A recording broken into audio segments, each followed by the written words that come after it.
शांति। 24/12/1974 की अव्यक्त मुरली। हेडिंग है एक बार सहयोग देना अर्थात अंत तक सहयोग लेना। सहयोगी बच्चों के सदा व अंत तक सहयोगी बनने वाले रहमदिल शिव बाबा ने ये मधुर महावाक्य उच्चारे। बाप दादा सदैव विदेशियों को नंबर 1 याद करता है। जैसे बांधेलियां पहले याद आती हैं, वैसे विदेश में रहने वाले बच्चे भी याद आते हैं। उनको भी बार बार इस देश में न आ सकने का बंधन है ना। बाप दादा तो सबसे समीप देखते हैं।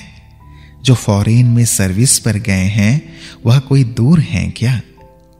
वे आंखों के सामने भी नहीं हैं, लेकिन आंखों में जो समाया हुआ होता है वह कभी दूर नहीं होता।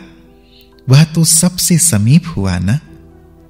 आप आंखों के सामने रहती हो या आंखों में समाई हुई हो? जो समाये हुए हैं वह हैं निरंतर योगी। विदेश में रहने वाले बच्चे फिर भी नजदीक आ जाते हैं, और जो नजदीक हैं देश के हिसाब से रहने वाले 4 वर्ष में एक बार भी नहीं आते, तो नजदीक कौन हुए? यह सारा सूक्ष्म कनेक्शन है। नजदीक संबंध है तब तो नजदीक आई हो।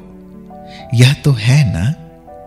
ड्रामानुसार देखो, इतने महारथियों के संकल्प साकार ना हो सके, लेकिन एक बाप का ही संकल्प साकार हो गया, फिर तो समीप हुई ना।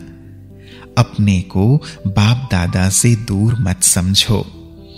अपनी जन्म पत्री को देखना चाहिए कि आदि से लेकर अर्थात जन्मते ही मेरी तकदीर की लकीर कैसी है।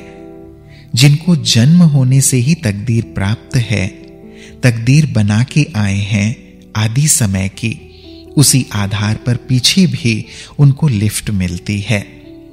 शुरू से ही सहज प्राप्ति हुई है ना। मेहनत कम और प्राप्ति ज्यादा।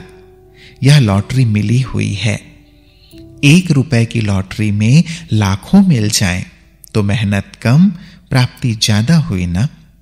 कोई भी बात में अगर एक बार समय पर बिना कोई संकल्प के आज्ञा समझकर जो सहयोगी बन जाते हैं, ऐसे समय के सहयोगियों को बाप दादा भी अंत तक सहयोग देने के लिए बांधा हुआ है।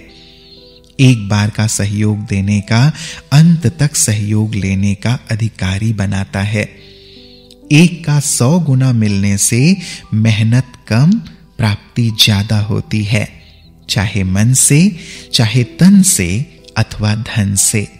लेकिन समय पर सहयोग दिया तो बाप दादा अंत तक सहयोग देने के लिए बांधा हुआ है, जिसको दूसरे शब्दों में भक्त लोग अंधश्रद्धा कहते हैं। ऐसा अगर कोई एक बार भी जीवन में बाप दादा के कार्य में सहयोग दिया है तो अंत तक बाप दादा सहयोगी रहेगा। वह भी एक हिसाब किताब है। समझा? अच्छा। ओम शांति।